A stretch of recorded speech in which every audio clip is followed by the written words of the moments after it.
Hello and welcome to another episode of the CG Garage. This is episode number 464 with Casey Pyke, who is a visualization supervisor over at Halon Entertainment.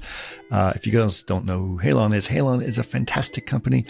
They specialize in visualization. No, they are not an architectural visualization company. They are a visualization mostly known in the world. A lot of people know of it as previz, but it covers a whole lot more than that. It is really the art of trying to figure out how to make a movie in many different ways. And so Casey helps us talk through all that process, including the idea of what is previz and what is techviz and what is postviz. And really what it comes down to is someone like Casey really loves to try to figure out how things are going to get done. You know, he likes to figure out how things are going to get shot, how things are going to get edited, how things are going to be figured out in terms of the technology that needs to go behind it. In fact, if you're going to do a really complicated VFX shot, you need to figure out how to visualize that, and that gets assembled as well. So lots of things going on in visualization, and it's really cool to have Casey on, describe all the things that they do at Halon and what he does more specifically and how he got there, which is also a really great story. We also talk a lot about virtual production and how virtual production fits into the visualization process, which is really cool, and to talk about how AI tools may or may not change the way the process with which visualization is taking place in filmmaking. So really cool to have Casey on to describe all of those things. I do want to mention one thing about some of the things that are going on in the Innovation Lab. I have been working on a really huge project, which I can't necessarily talk about just yet, but I've been hinting at it here and there at different podcasts. And the reason I'm saying that is that, you know, it is occupying a huge amount of my time. And sometimes these podcast dates are slipping. I'm not doing them necessarily at the same time or even the same day. I'm releasing it a day late because I have been so overwhelmed with work. But I'm so excited about it. And I want you guys to pay attention because this is going to be happening more and more. And I'm going to give you guys more and more details as we go. And I'm sure by mid this year, you're going to hear a lot about all the cool things that we're doing in Innovation Lab. And I can't wait to let you guys know about that. And speaking of events, I'm going to tell you a bit about the events that are going on right now. Again, you can follow our events at chaos.com/events. We will be at NVIDIA GTC AI conference, which is happening in San Jose on March 17th and the 20th. Vlado will be there along with a lot of other Chaos people. And that will be a lot of fun. So if you guys are happening to be at GTC, we'd love to see you there. I also mentioned at the end of last year that Nikos is going to be doing a creative lighting workshops, and there are going to be more of those. And as promised, I will let you guys know about that. There will be something in Berlin on March 20th, and also in Toronto, April 3rd. Again, if you want to know more about those, just go to chaos.com/events. I do have a couple of product announcements also. If you want to know more about our products, go to chaos.com. V-Ray 6 Update 2 for Houdini and Maya is available. And one of the big updates for that one is actually Material X, along with other updates. But the Material X one is kind of a big deal, something I think there should really be some discussion about it. In fact, I'm planning a podcast with some of our product guys to talk about Material X and how that's going to impact workflow and what that means over at Chaos and how we interpret what Material X is and how it could be used. Love to hear what your thoughts are on Material X. So if you guys have more thoughts, let us know. Speaking of which, if you guys want to follow the podcast more closely, you just go to chaos.com/CG Garage. That's our website.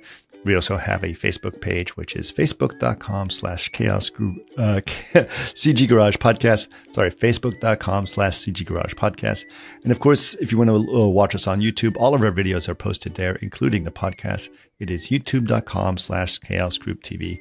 And again, any suggestions, including stuff like the Material X stuff, just email us, labs@chaos.com. All right, but for now, please enjoy episode number 464 with Casey Pyke. Welcome to another CG Garage, where the Chaos Group talks. You'll know it's over when the last bucket drops. We're gonna fire off rays in high dynamic range. We know that ambient occlusion is passé.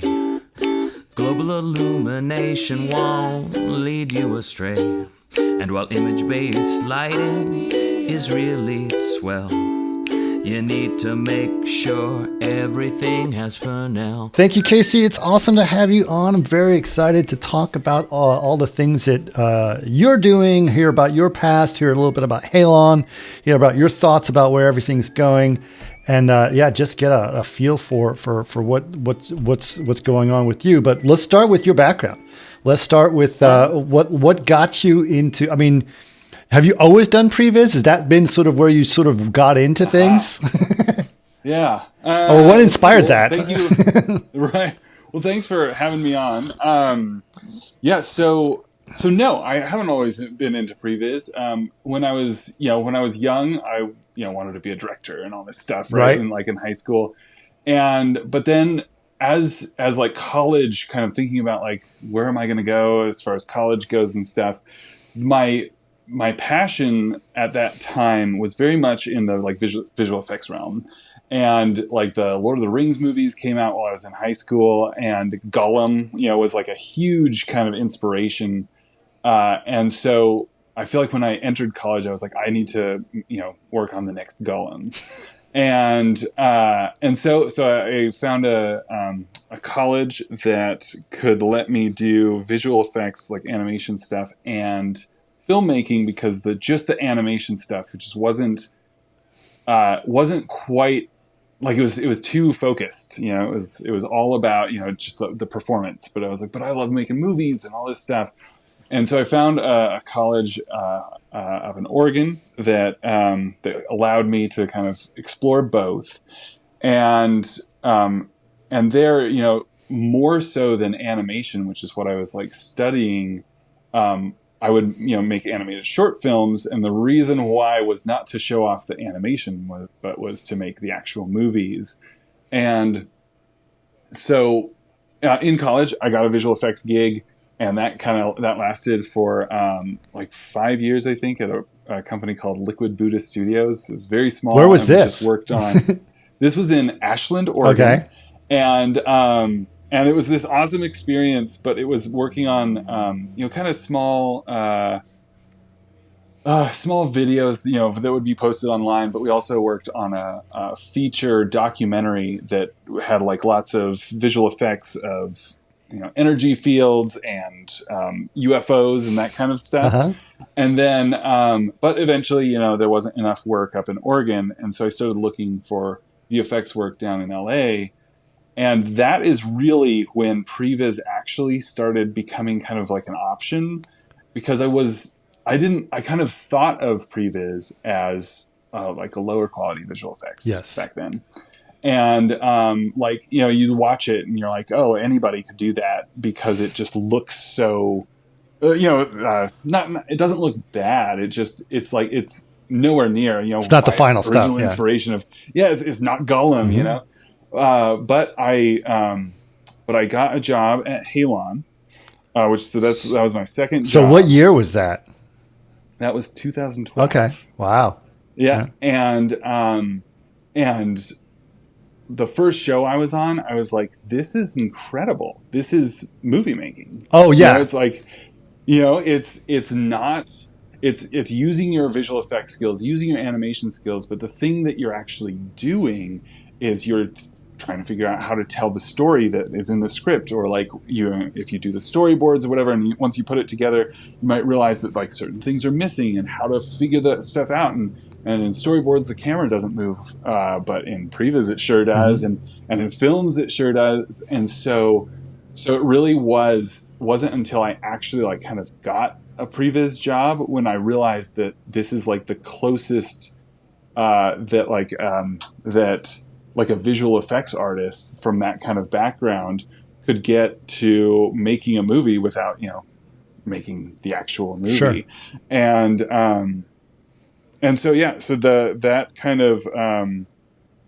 of passion for filmmaking is able to come through when you're working with filmmakers doing so that's fascinating. I think it's when you got your second job as previz, what say is like, oh, I want to do previz, like what happened around that time that all of a sudden this became a thing that was a bigger deal, right?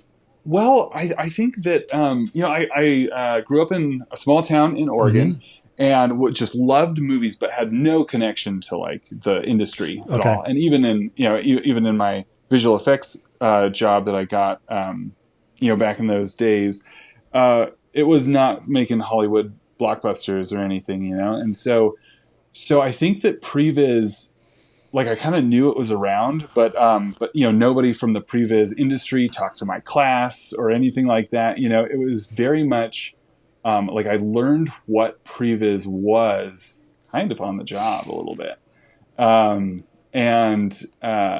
But pretty quickly, it's like if you knew how to animate and you knew how to set up cameras and you knew how to, and you were a fan of movies and kind of noticed how things were cut and, like the way that sound effects help and like all those kind of different things that make a movie. If you like kind of have a love for that and know how to animate, it's like previz is such a, it's kind of like the perfect job for somebody who wants to be able to kind of flex those talents. What were the skill sets that you came in with when you were doing that in 2012? So Maya. I had learned how to animate in Maya in school. I'd learned how to animate or do After Effects compositing in middle school and high school because my dad bought me a copy because I was making movies with my friends. And then let's see, I guess in my visual effects job, I learned camera tracking in Buju, which we don't use at Halon, but camera tracking software is very similar from program to program. Let's see and then editing in Premiere. I think that those were the main. Oh, and Photoshop, I suppose. Yeah. So you really kind of have to know a little bit of everything because you got to get it done, right? Yeah. Yeah, and that's something about previz that it's. I feel like I guess on the really successful previz shows and teams that I've been on really lean into the generalist attitude.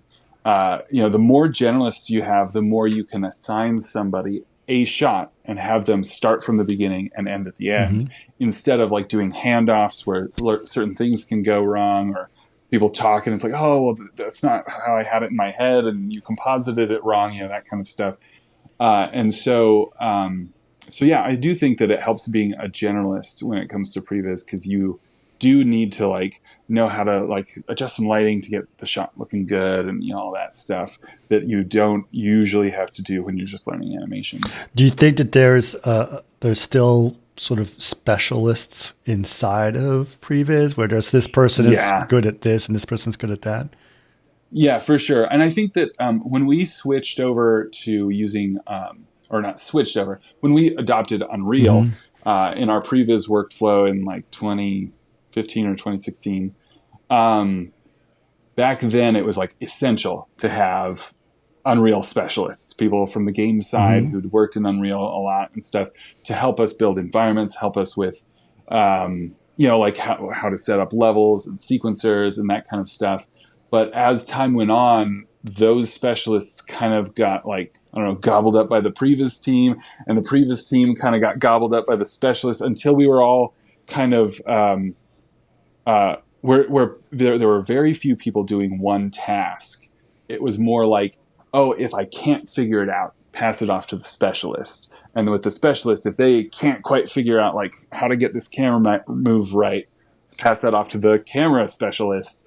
But the team makeup is I feel like there are specialties, but then you've got this kind of umbrella of lesser and lesser skills that make it easy for you to take a shot all the way through, but also beneficial to kind of like hand certain kinds of shots to people with certain kinds of strengths. Yeah. Obviously 2012, it's been 12 years, man, since that goes by. So how obviously you mentioned the advent of real time, that's been very important to your, to previz, which I can imagine, but it's still, even with real time, there's still a lot of, you don't just say, give me this and it gives you that, right? Oh, no. Yeah. No, I think that so I think that with it all kind of new buzzy technology, there's a lot of excitement about what it can do. And I think that there's definitely things that it helps make things faster or makes things better.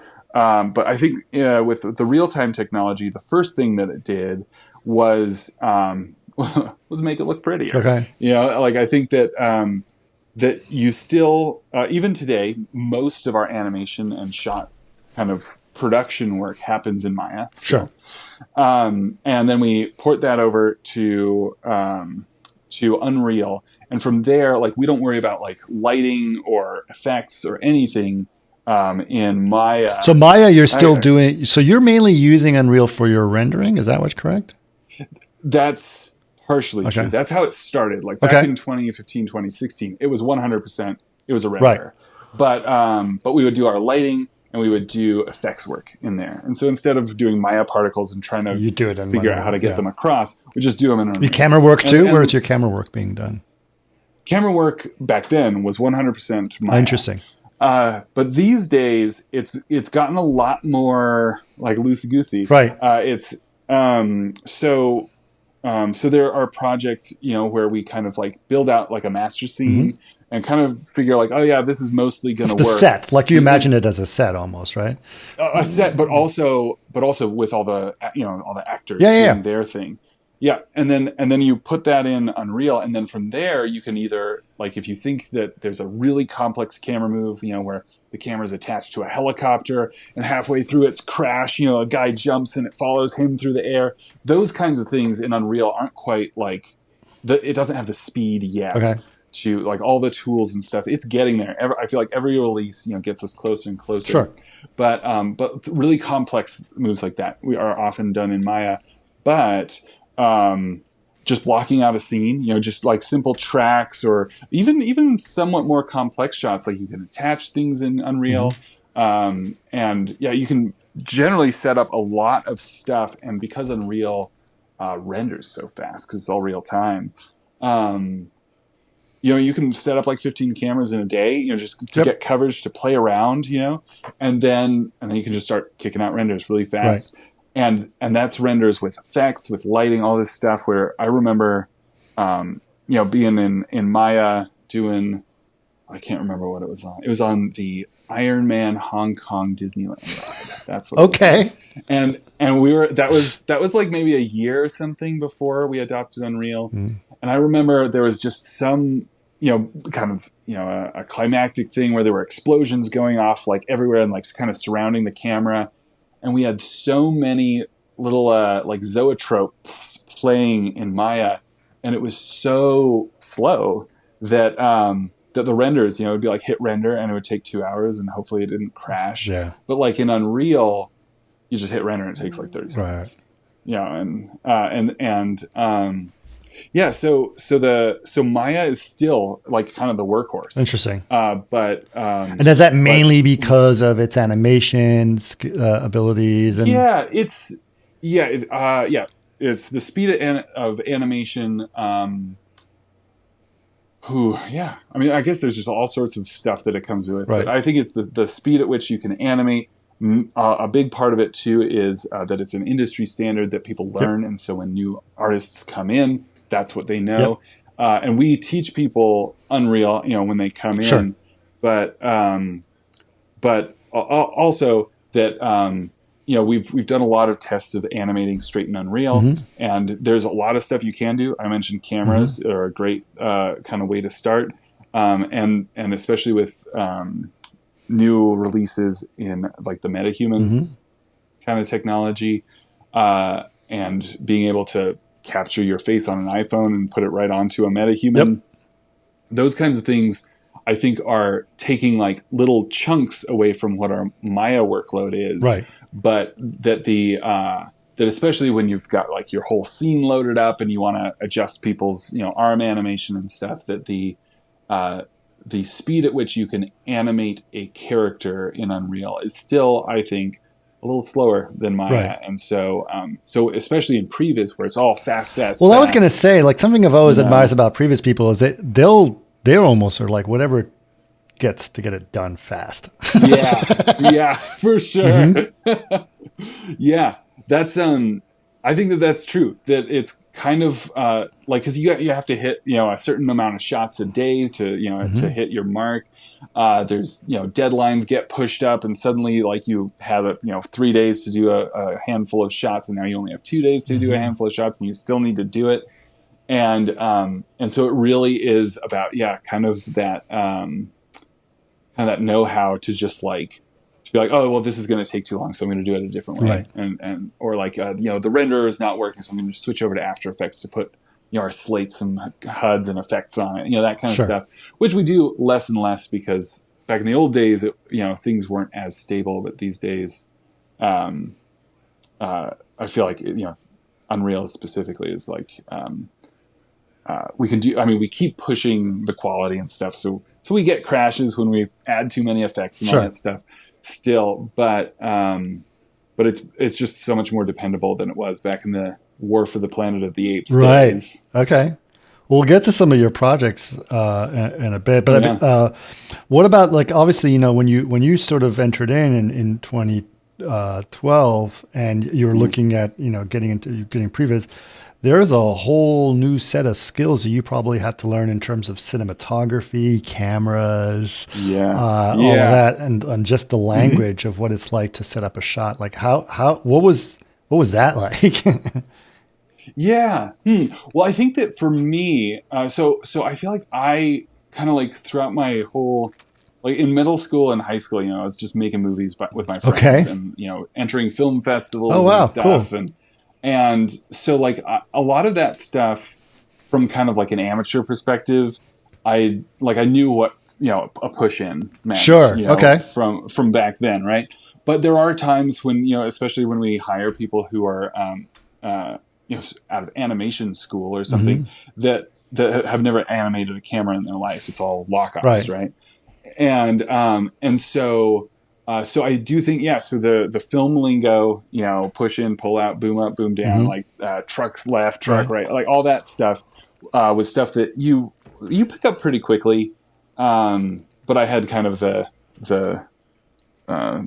benefit of having kind of chosen to have half of my education in school be in film instead of just in visual effects or animation. But it's all about like, I mean, previz is very much about the storytelling. Sure.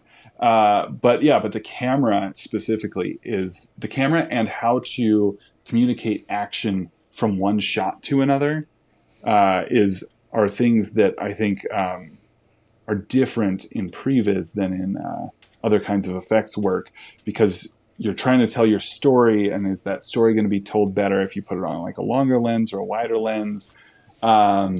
Is it, I think that there's aspects of filmmaking that like old, not even old, but like Steven Spielberg movies or like John Ford movies where there's long scenes that aren't thought of as like oneers, but they are oneers because they like shift backward and you've got one composition and the character walks and it like rotates 90 degrees. And then you've got another shot, and like you can build out scenes like that. But most of the time, what we previz is like action scenes and stuff, where it gets a little bit more cutty. But you still get presented with those kinds of challenges. So knowing real world filming lingo and but also real world limitations is important, especially when it comes to previz. Because we work mainly on like, big action set pieces. And so you need to know if the shot that you're doing is going to be like an all CG camera where like anything's possible, or if it's going to be on a Russian arm and it's like, well, how fast is this camera moving? And you're like, it's moving at 150 miles an hour. That's not going to work. That's not going to work. So then you have to like adjust your shots to make sure that that you can get something that when you hand that off to the production and they look at it, they say, oh yeah, we can film this. The question is just like how. Right. And that's where like techviz kind of comes in. But also even without a techviz pass, because previz has, many different uses. But even just artistically being able to see what the director kind of has in their mind in previz form and being able to hand that out to the team to say like, this is what we want the shot to be. So that's going to require a crane that can reach this height and this many extras or where the blue screen's going to be or whatnot. Yeah. I mean, that's kind of awesome to be able to like do that, because you're really helping, architect an entire production in some ways, right? Yeah. Well, yeah. In some ways, yeah. It's like I definitely view it as like there's the artistic side where the director's like, this is my vision, these are what my shots are going to be, or brings like storyboards to the table, and we kind of start from those, copy those, but then start adding the motion and all that stuff, and things start changing from there. So there's the artistic exercise, and then there's the techviz exercise, which is what we just kind of talked about, which is kind of giving the other parts of the production kind of a blueprint for how to achieve the shots that the director wants. Sure. And then there's the budgetary side, which is, this is what it is. Can we even afford this? Right. And if we can't, how do we change the previz to make it something that we're happy with, but but they can also afford? So like ultimately, it does have a lot of uses, from realizing your artistic vision to planning and bidding out your production. Right. Yeah, I always thought it's. People think that what, just like you in a lot of ways, assuming it's like, oh, I'm going to work on Gollum because I want to work on movies. Previz is actually way closer to actually working on movies. Yeah. And it's than the actual final frame, right? Yeah. It's a different experience for sure, because I feel like when you work, because, I started, for 5 years in visual effects, and it was like really rewarding to see the movie in the theater. Oh, I know. I made that pixel. Yeah, work. I made that. Yeah, exactly. So that's like one kind of like pride, sure. When you see your own work. But with previz, you never see your own work on the screen. But you watch you watch 5 or 6 shots in a row, and you're like, oh, those all look exactly like what I did. Mm-hmm. But instead of like a video game character running around, it's like a famous actor, and there's like some amazing creature made by a visual about effects $3 million worth of pixels here. yeah. So it's a completely different kind of experience, but it's so similar because you're just like, you're seeing your own work portrayed on the screen, which is always fun, and that you get to work with that you get to work with the directors and that kind of core creative team so often is also really like that's where like kind of the fuel comes in, and you kind of churn it and show them shots, and then they give you notes, or they jump in and VCam some shots. It's like it really is this it's like an iterative process. It's a collaborative process, and it really does feel like you're helping the filmmakers make their film. Yeah. I think it's a kind of a really clever way to do things. The only issue I have with previz is sometimes, especially when you're on the other side of things, when you're actually at the end and you're doing the final animation, they get married to the previz animation. And sometimes the previz animation is not quite refined, which is totally a normal. Which is, kind of the purpose. Right. But they're like, no, I want it to look, and it's like, but it doesn't look natural. But they've seen it so many times that they can't unsee something. That's always been my issue. Like I did an opening sequence. I was a supervisor on an opening sequence to a movie called 21. And it's supposed to have these cards coming down for, blackjack table. These cards coming in. And the cards in the previz had these very shupunk animation. I was like, well, normally they would kind of have a little float or a little boomf air. And so we added all these physical things. It's like, no, it has to be like the previz. It's kushtunk. Like, well, that doesn't look very natural. And so suddenly, like, we were fighting this previz that we realized we didn't have any control over. So it was kind of an interesting thing. But I at the same time, that's not the previz's fault. That's the director or the editor who's seen it too many times. And that's another thing with when you're seeing your previz work on film. There are kind of a couple different things that can happen. One is that your scene gets cut or something, and you're like, I worked on this thing and I didn't see it. But then there's a couple and it's very likely, right? I mean, there's a lot of things that you guys work on that probably just get thrown away. I mean, that's actually that's why you do them. yeah, exactly. That is actually one of the skills that I think like people who are listening in who might be interested in previz, one of the things that you do have to do with when you work on previz is basically be fine with your work getting thrown away. Like the whole point is nothing's precious, right? Yeah, nothing's precious, and so I think that as you get into working on it, like you get used to having a great idea and you show it and you're like, oh, this is awesome. And people might even like it. And then like the next day they're like, new idea, scrap all that. We're doing this new thing, And so, yeah, so being able to kind of roll with the punches is definitely a skill.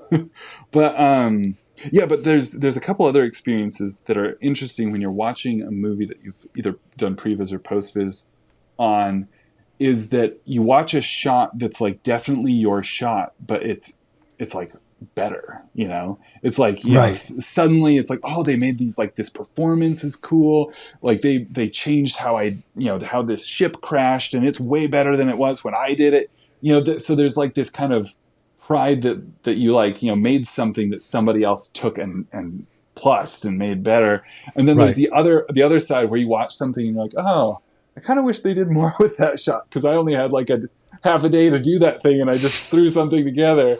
And it's like, I guess I just took it as is. Yeah, exactly. And I'm sure that's like, that's probably, like you were saying, like the director, the editor, or whatever, but it could also just be, the time, it's like, we focused on all these shots to make them look great. And this one shot, it works. So we're going to keep it as is. Yeah.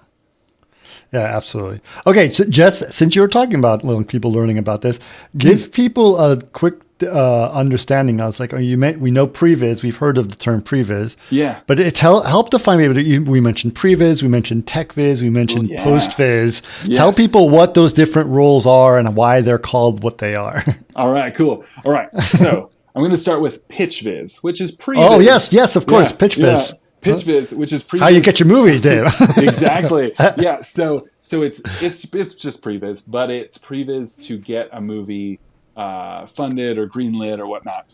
And it's usually done at a higher quality because it's got to look good, right? Exactly. You have to impress people with it. And so whereas with previz, there's a lot of like, a shot of somebody like this and they just don't move. And it's like all you needed is that close up. But for pitchviz, you'd want to put in like them looking around or whatever. Right. So so pitchviz is previz, but like, more expensive. And, but it's also short, and like you might work on a pitchviz and it's just so good and the movie doesn't get greenlit and you're never going to see your stuff. So there's previz or pitchviz. Previz. All right, I'll list them off first. We got pitchviz, previz, techviz, postviz. And then even though it doesn't have viz in its title, there's virtual production, and there's a couple different. We'll get to that later. Yeah. So, okay, cool. So pitchviz, expensive previz that looks a lot better, that you spend more time on. And then you got previz, which is animating on in a 3D environment like in Maya and in Unreal, putting together a scene and shooting it like you would a movie, and you get direction from the director, the producers, the visual effects producer, and supervisor. Those are the people that you get all this like kind of content from, and then you have to basically like match their vision, and then show it to them, and then they start giving notes on how they want it to change things you got right, things you got wrong, ideas that it's like they might see it and they might be like, oh, that's a cool idea. How about we go in this direction? You do a little bit of exploring, and all of that is through animating characters and props, in like Maya, and animating your camera to shoot it the way that you and the director, or the director wants, that you're facilitating, and it is a collaborative process. So you can throw out ideas. Some of them stick, some of them don't. But really what you're doing is you're trying to get like the director's vision that's in their brain onto a screen in an animated form that they can take to then go plan and shoot their movie for real. Right. So this goes into an edit. So then also, right. and then once the director says, yeah, that's the way I want it to look, they can take that to the DP and say, shoot it like this. Right? Yeah. And like the DP, sometimes they're, it's not like super common, but yeah, the DPs are sometimes involved early on. And so The last movie I worked on, the DP was part of the previz process. He was in every previz review until they started shooting. And when he got super busy actually shooting, and we kept going. But he even did a little Unreal previz himself and handed it to us. And he was like, nice. Use my camera, but make everything else look much better. Okay. And so it's all about, this is where the animation skills are being used. This is where your filmmaking skills and your editing skills are being used to form like a scene out of a movie that's, exciting or has the right mood or, is clear. All of those things, to make a little part of the movie.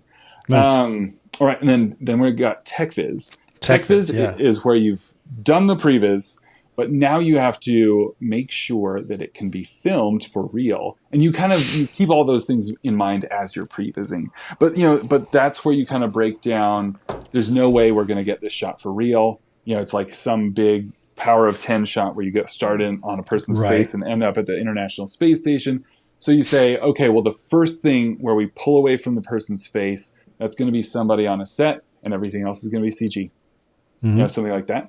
But then there's other aspects to it where it's just, they just want to know how fast is the camera moving? How far is it off the ground? Like, do we need a crane? Do we need a car or a motion control? Motion control. Yeah. And in regards to motion control, like on, we did 2 movies recently that were very heavily motion control kind of centric. One was John Wick, the new John Wick, and then nice. The other one was Argylle that just came out like a week ago.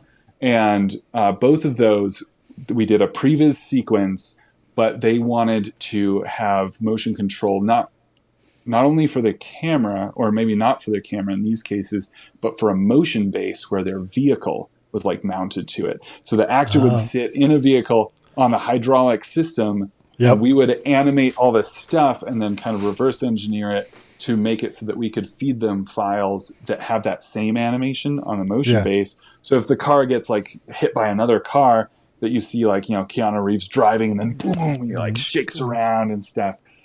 So that is like kind of the highest technical level of techviz, but oftentimes it's just like a QuickTime or a PDF of here's your set, here's where the actors are, here's where the camera A and B is, that kind of thing. Yeah, and also figuring out, can a Russian arm do this? Is the crane long enough? All of those things, right?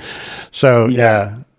I remember actually we did one on, this is way back when, on a movie called Stealth, which no one has seen. And I saw Stealth. I actually probably shouldn't see it. It's kind of a silly, ridiculous movie. It was interesting to work on that film, but we did do motion control on those planes. So they actually had a full plane that we simulated, and then we put the actor in there, and I don't know if that was safe, man. That thing moved like crazy, and it's like you could throw up very easily in that thing. It was because it was literally a flight simulator, and wow, we were throwing. But we filmed it, and then the camera matched, and everything kind of worked, so it all lined up, which was kind of interesting. Yeah, nice. So there's the motion control aspect, and then there's the just kind of planning your shoot and stuff. Yeah. And then we've got postviz. So let's postviz. Yeah, we'll tell them about that. Cool. So postviz is, they went out and shot their movie, and before they want to spend the big bucks on final visual effects, postviz teams get all the plates and basically do visual effects on it, but it's like fast visual effects. Yeah. So like mocking it up in a way, right? Yeah, exactly. And editorial teams call them temps. So it's basically, they're editing the movie, but let's say there's a monster that's like attacking a group of people, but all of the plates are just a bunch of people in front of a green screen, and that's all it is. And you can't like show the studio that and just be like, yeah, there's a monster back there. I mean, I guess you could, but the purpose of postviz is to put the monster back there, get the overall staging right. Like he should be closer to the camera so that you don't see his head, or he should, you're still kind of doing that previz process, but you're locked into what the camera did on set. Sure.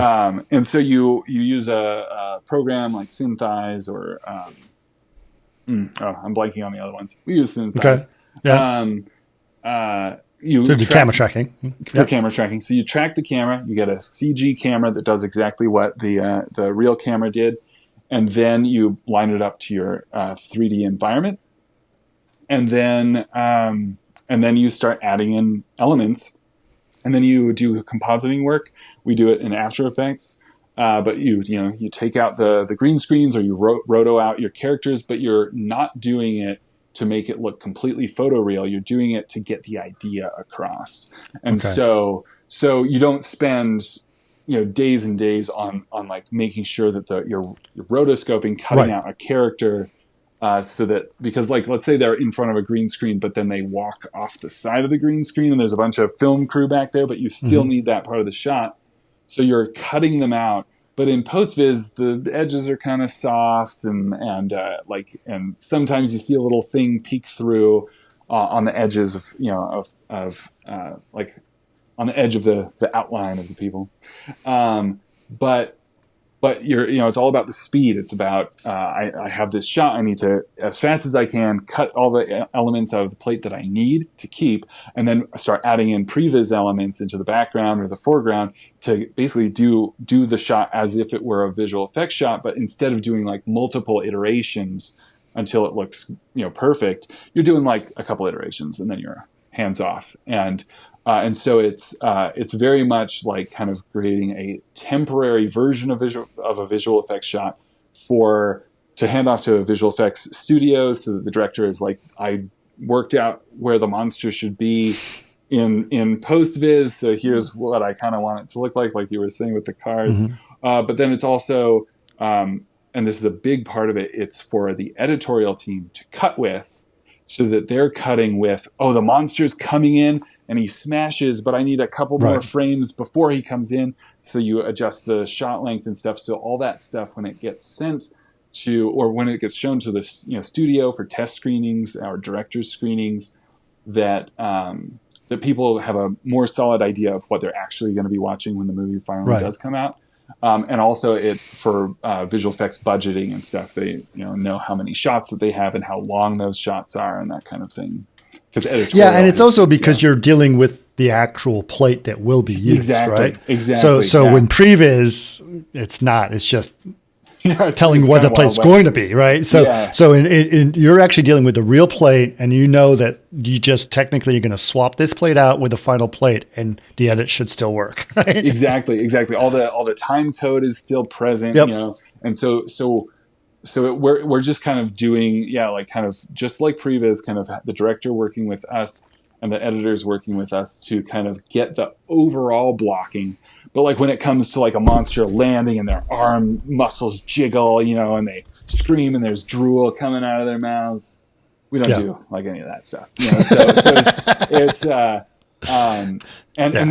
that's one of the things, like we were talking about earlier, when you see your work on screen, that like when you've animated like a monster scene and then you see the visual effects guys, what they did with it on your shot, it's just like, oh, this is so cool. Yeah. Well, they also had like 20 times more time to work on it. And I think that's an important distinction for sure, because you kind of mentioned, like being frustrated because you're kind of stuck matching this kind of crude animation. Sure. But the two, like visual effects and previz, have two completely different purposes and timelines too. Right. Like I've been in several discussions where studios talk about, previz, you throw so much away. Like, is it worth it to throw all that stuff away, or could we use the previz assets and the visual effects or whatnot?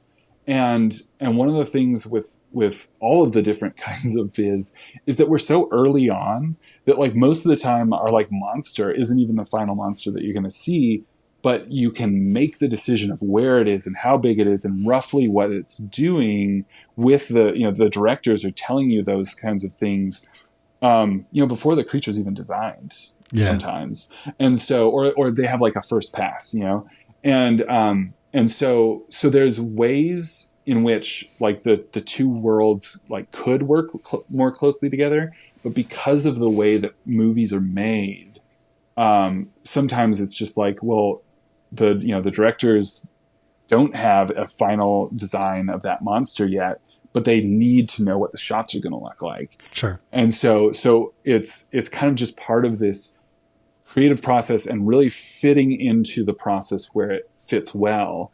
And so I think that there's these two completely different timelines of production that visual effects and viz are working on.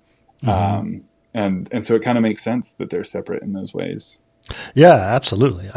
Honestly, I think there should be a lot of mutual respect for things, because you guys are figuring out a lot of things that would take way too long to do it in visual effects, right? Yeah. I mean, that's the whole point. It's like, no, let me just rough this out for you, and then you can, do all the other work on it on top. Right, of that. And I think too that's like whenever it's like kind of a joke amongst us viz artists that when our families ask like, so what do you do for a living? We're like, well, we make movies and we do visual effects, but you're not actually going to see any of our work up on screen. Yeah. But yeah, and so it's like this kind of thing where I feel like when, like with the visual effects, that's what you see on screen. That's what's so impressive and so amazing and stuff. Yeah. And so there is this, I agree about the mutual respect. It's like we both kind of have our purposes in the production of a movie.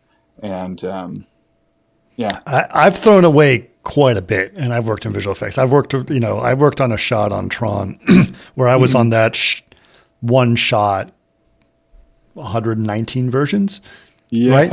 And that's and it was a development shot, which I get. So you just keep doing the next version as the development continues. But it's a little insane to do 119 lighting shots on one thing.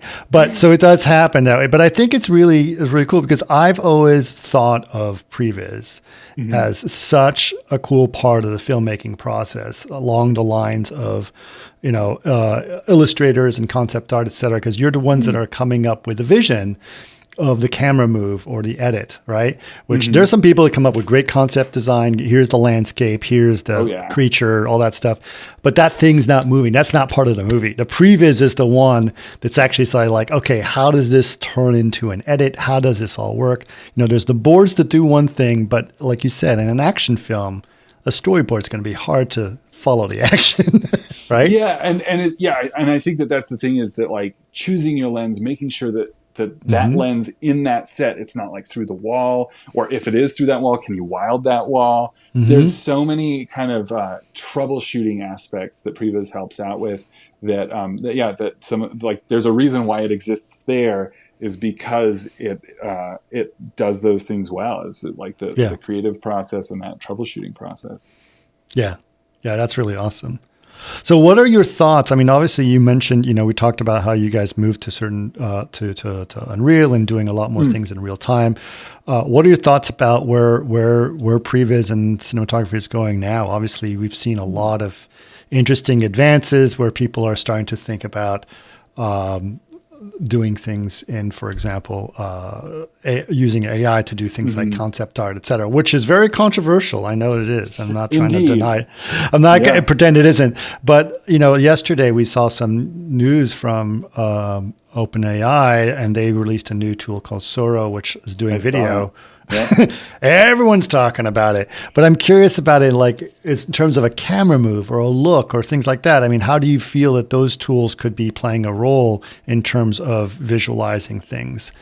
I know it's not ready now, but I think we can sort of see that could be something that's possible, right? Right. Yeah. So, I totally get the controversy when it comes to AI. Sure. I think that there's, like, I guess I've always kind of envisioned AI as kind of like maybe like a rendering engine, the way that we kind of started off using Unreal, where, like, because there's a lot of internal talk, amongst us at Halon about like which tools would actually benefit us, which tools could speed us up or could make our stuff look better or whatever. And I do think that there is a certain aspect of like text to video and that kind of stuff, especially for the artistic side of the artistic exploration, kind of like with boards. It's cheap, or not cheap, but it's like doing a single frame of a storyboard is going to be more efficient than doing a single previz shot, but the previz shot can tell you more information than the drawing can. So it's like, so they're different. And I think that the AI stuff is kind of in a similar vein, where on an artistic side, you can get like a look, you can design the environment, you can, and then you can send a camera through the environment and that kind of stuff. So it has merit, I think, as a creative tool, because ultimately what visualization is trying to get the ideas that are in your head out onto into video form that you can show people, and that some of the AI tools are starting to encroach on that. But some of the stuff that they currently lack are any three-dimensional accuracy. Yep. So, and not even close in some cases. Right. I mean, in some of the examples, and this is, like you said, maybe in a year it'll be a lot different, right? Sure. But in some of the examples, that you can see online of text to video stuff, is the shot overall looks pretty photoreal, but for some reason these people are like 12 feet tall and these people are 3 feet tall, Yep. and they're standing right next to each other, and as they get closer to each other, they start changing sizes, and so kind of like with any kind of, I think, we talked a lot about the iterations in visual effects and stuff, and there's the iterations in Viz, or I imagine iterations in storyboards, that you can do like a chicken scratch, like a smiley face, and it's a close-up of somebody's face. Right. But that doesn't tell you what the lighting is. That doesn't actually tell you which character it is. Like, so it lacks all this information. And the reason why you take it further is to get your the vision more defined. Sure. And I think that that's the thing currently, that where AI is that it's this tool that can come up with imagery and can come up with inspiration, and it can come up with basically a simulation of what you have in your head, but it doesn't give you any information in regards to what the information you can extract from that is basically just the image.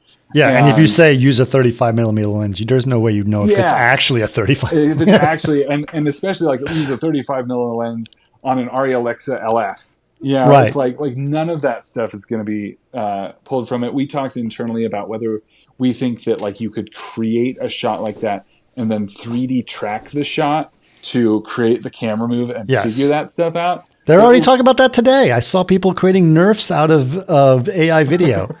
Like, what the heck?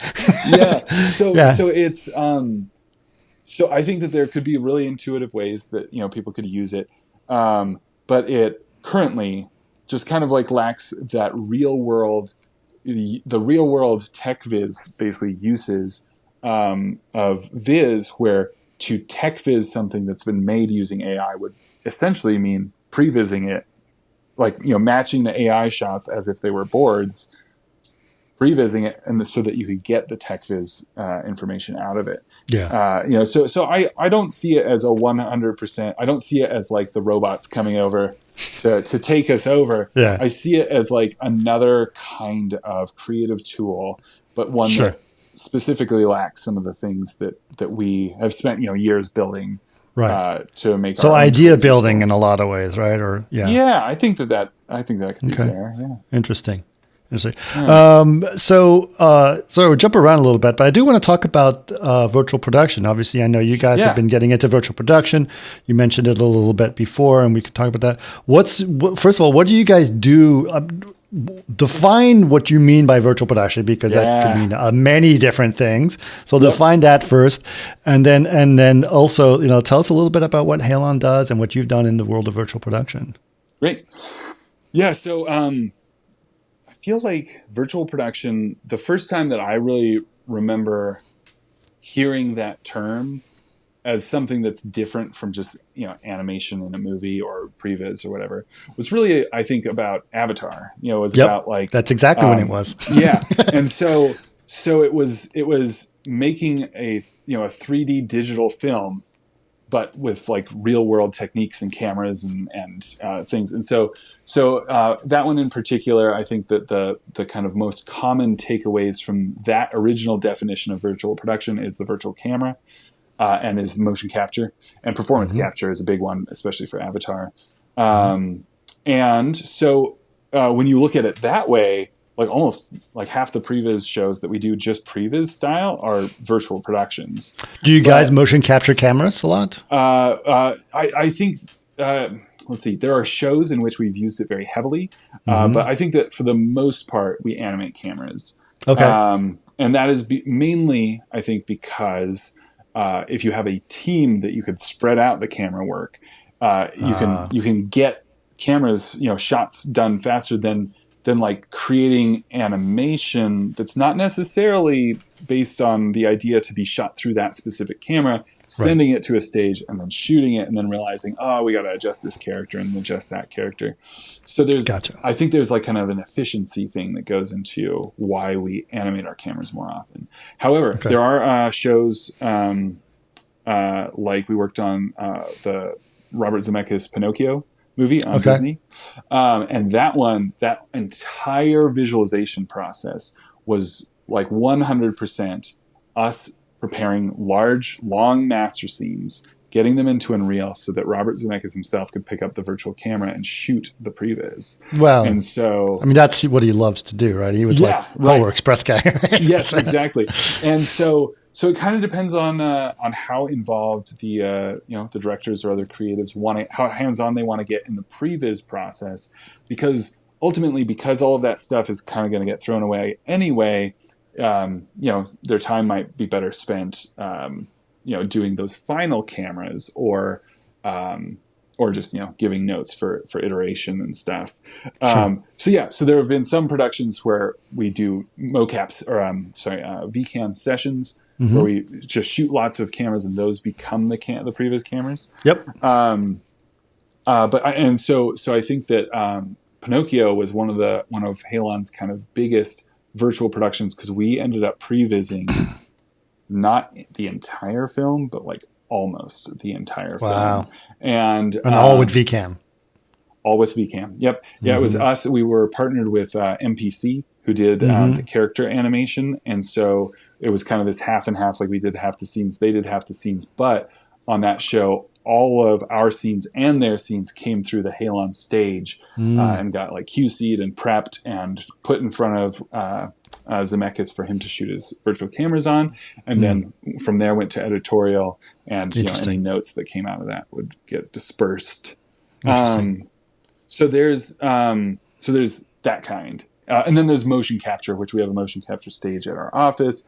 And that was something in one of, at some point when I was younger, I was like, well, it would be fun to work with motion capture, but what I'd really like to be is the guy with all the dots on him. And so when I started at Halon on my first show, my supervisor was like, "Oh, we need some motion capture," and I was like, "Oh, I'll do it."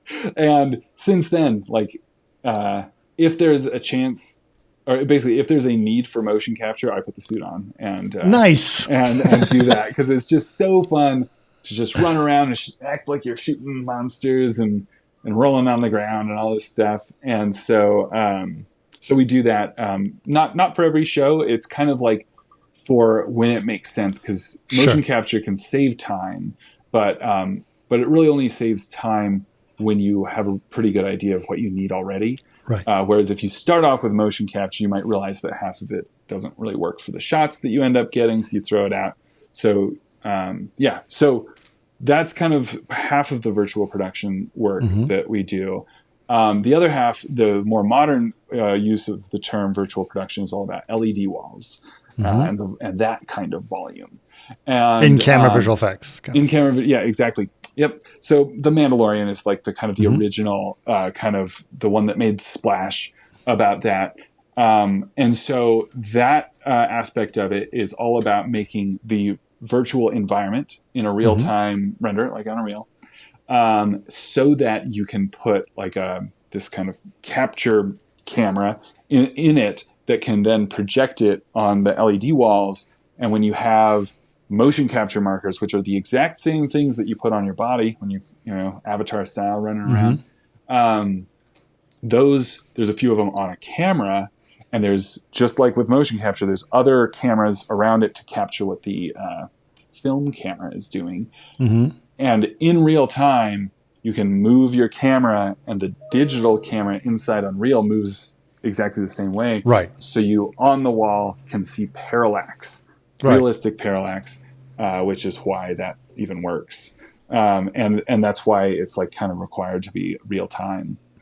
It's mainly for I mean, basically, it's fancy rear projection, but it has parallax. It has parallax. That's the difference. That's the difference, yeah. And not only parallax, but that some things definitely need to be pre-rendered to do it. But there's instances where at least I think, especially as real-time engines get more and more powerful, that the need to like bake your lighting, which is a kind of a technical term, to make your scene go faster, but your lighting look great. Right. Like that kind of stuff, probably, I think, as time goes on, will be less and less necessary. Sure. But it's the parallax and the ability to make changes either on the day or really close to the day of filming, without having to go back and like re-render what you've got to show on your rear projection. Yeah. Right.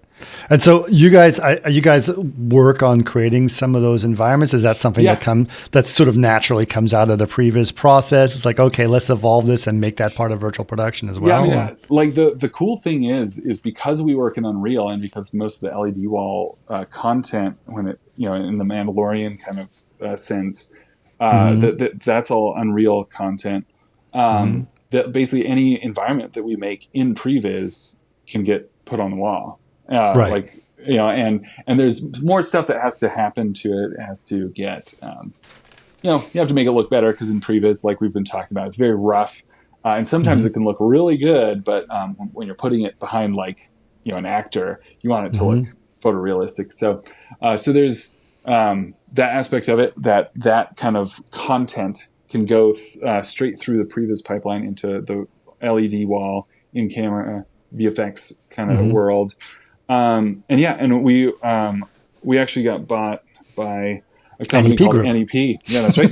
Yep. And partnered up with Lux Machina, who I think I was going to bring that up. I think it's really interesting that NEP sort of put two and two together. It's like, let's get the previz and just keep going with virtual production, and we got the same groups that are making one or doing the other. I think it's really kind of a smart thing to sort of continue that process in that way. Yeah, and so we're actually working on a commercial right now where that's the process, where it's like awesome prevising, and that content is kind of getting figured out in previz, and then getting like up-res and kind of made to look nice for a IC VFX shoot.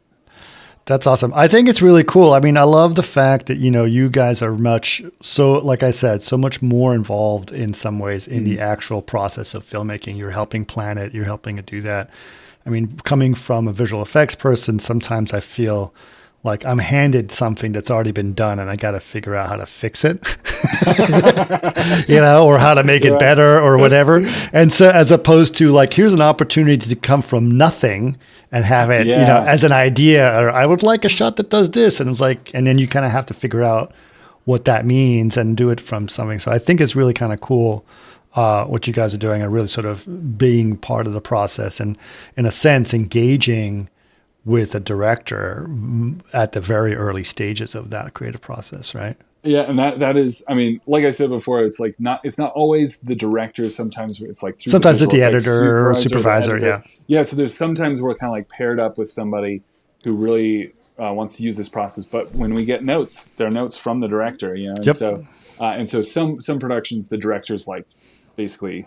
Maybe pre-COVID would like, lean in behind our shoulders and be like, "Oh, move the camera over a little bit more," and leave, And so, and then of course, like it really is, it's like their vision, but you're just trying to help take their vision that's been given through boards, through words, through the script pages, and making it something that like works in a real world camera. in the computer. Yeah. Awesome. Well, listen, Casey, it's been awesome having you on. It's really cool to hear all the stuff that you guys are doing at Halon. I'm really curious. I'm sure we'll hear a lot more of that stuff. Before we go, tell me what some of your favorite projects that you worked on in the last, you've done a lot, I'm sure, in 12 years. Yes.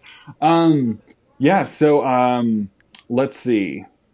One of the ones that was such a joy to see on screen was the Batman.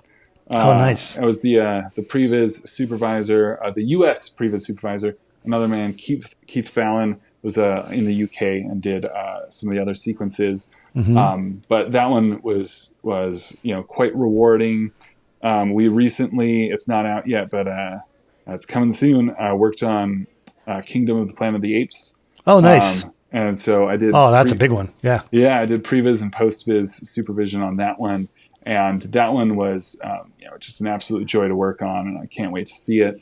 And then recently, we did quite a bit of work on the Aquaman sequel, Lost Kingdom, and that one was a lot of fun. The director on that one, that movie just was such a huge kind of collaborative, this kind of crazy collaborative environment. It was a great environment to work in, and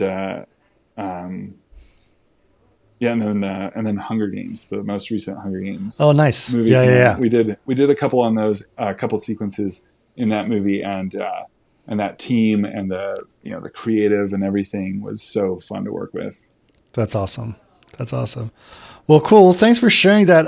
It's great having you on. I appreciate you being able to share your stories and educate us on all the different aspects of previz and postviz and techviz and pitchviz, all the vizzes, which is all part of visualization, which is an awesome process as well. So thanks, Casey. Appreciate it. Thank you very much, Chris. It was a pleasure.